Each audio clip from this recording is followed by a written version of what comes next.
So the Ontario College of Psychologists has told Jordan Peterson that he either undergo retraining for social media etiquette or lose his license to practice as a clinical psychologist.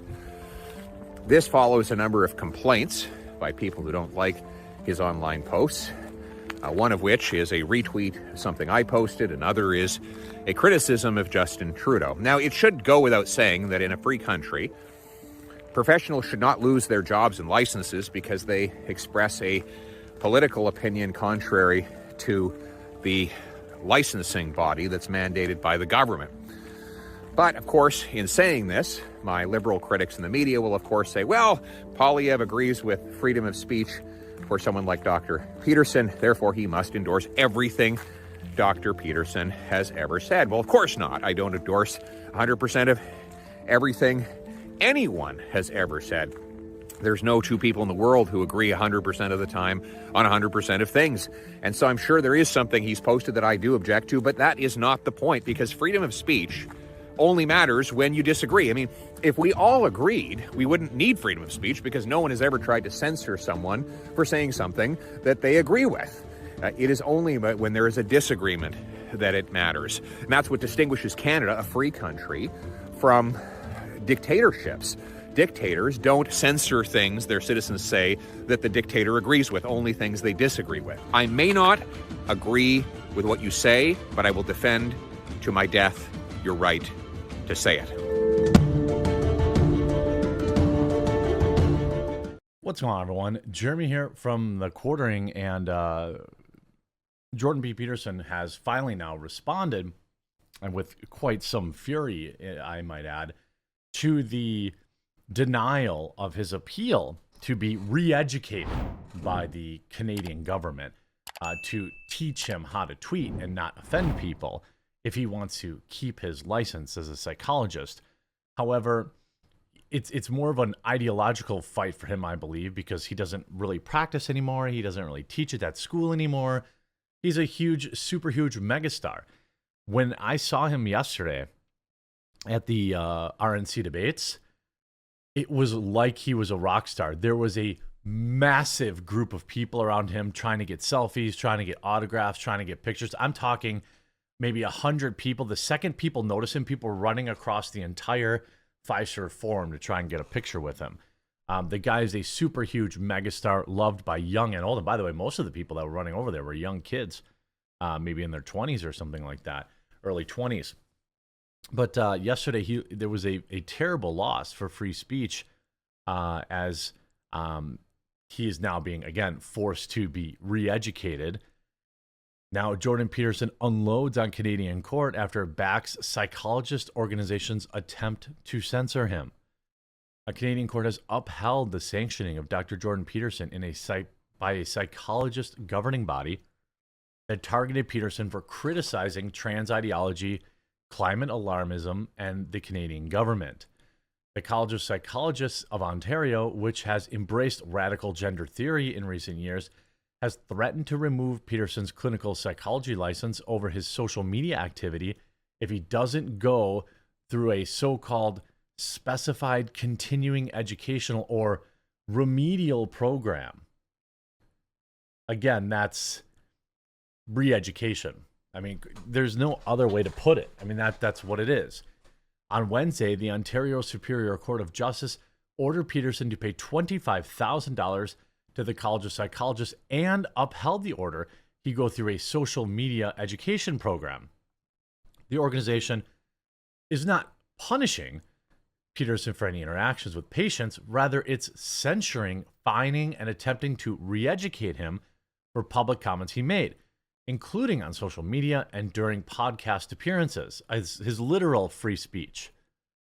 Peterson responded by blasting the court and vowing to make every aspect of the case public, which I think would be, when I went to talk to him, excuse me, that's what I wanted to,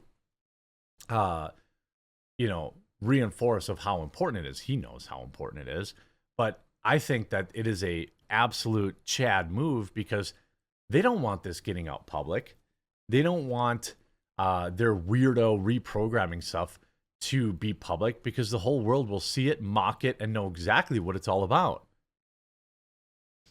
Some of Peterson's supposed offenses, by the way, according to the College of Psychologists, include retweeting Conservative Party leader Pierre Poilievre's, sorry if I mispronounced that, criticism of Canadian Prime Minister Justin Trudeau. So criticizing a leader has led to re-education. Not just him saying it, but just simply the crime of retweeting it. Criticizing a former senior Trudeau aide and expressing opposition to the idea of the Ottawa police taking custody of children of trucker convoy protesters. Other supposed offenses do not involve direct criticism of the Canadian government, such as Peterson saying on Joe Rogan's podcast that accepting radical gender theory is a sign of civilization collapsing, calling climate change models unreliable, and criticizing Sports Illustrated for putting a overweight swimsuit model on the cover. Sorry, plus-sized. All reasonable takes. If you want to put somebody who's obese on the cover of the swimsuit edition, that's fine. You're just telling me that you're not trying to sell copies of the swimsuit edition. You just want to get press about it. It's more profitable to get the press than it is to actually sell the product, which is a lot, which would explain a lot of the woke capitalism that we see.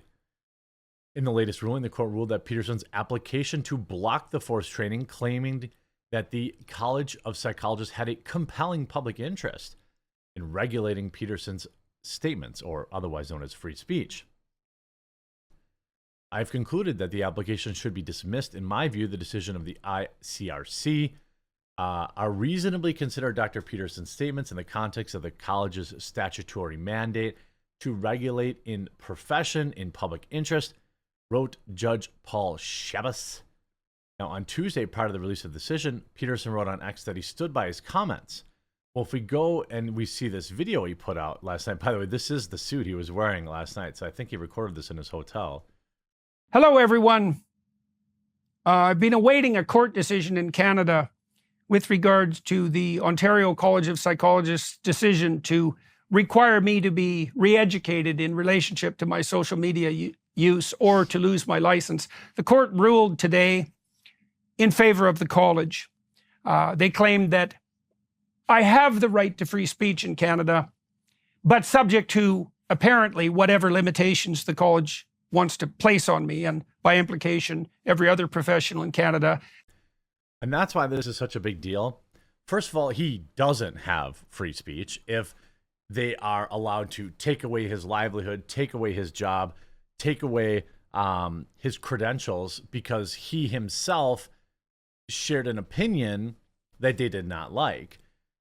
Now, a lot of people out there like to use the freedom of speech, but not freedom of consequences. And I understand that that can be a thing. For example, if you work for, I don't know, Walmart or something, and you have it in your Twitter bio, and you're using your Twitter bio to release secrets or damaging information about Walmart, for example, they're likely to fire you.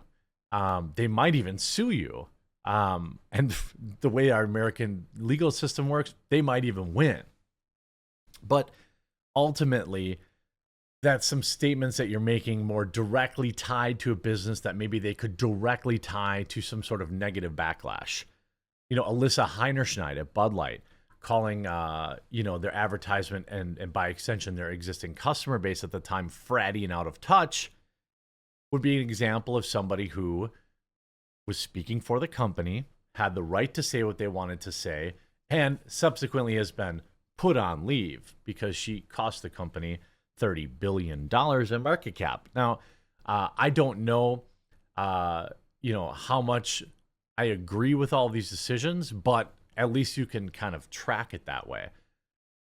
With Jordan Peterson, they are trying to humiliate him. They are trying to discredit him. His tweets on, there is no reasonable amount of people that views Jordan Peterson as a surrogate for the college.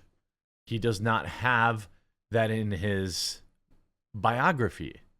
His Twitter bio just says he's a clinical psychologist, education podcast, best-selling author. He doesn't list the school. He doesn't list, the particular oversight committee for psychologists. His comments weren't on psychology, even. In some cases, I suppose you could argue they were indirectly. But I think that to make that connection to where they're saying, well, your free speech, you do have freedom of speech, but your speech is harming our business. I don't believe they've made that connection, and I don't think they can make that connection.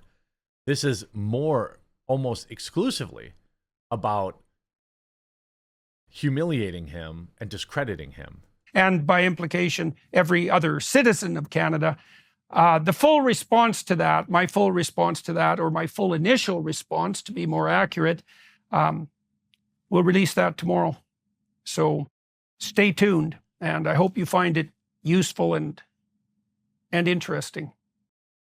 And so, I think that when you look at how this affects, everybody else, I also think he doesn't run his own social media, because you can see, do you think psychologist Jordan Peterson should be forced to undergo social media training? This with lots of replies. That would be a hard no. People on the, on the left have absolutely been celebrating this, have been, viewing this attack on his freedom of speech and things of that nature as a win.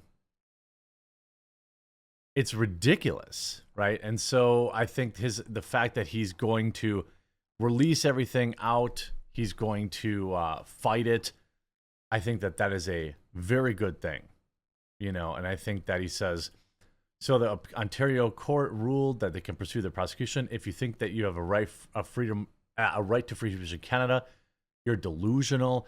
I will make every aspect public, and we will see what happens with the utter transparency. Bring it on.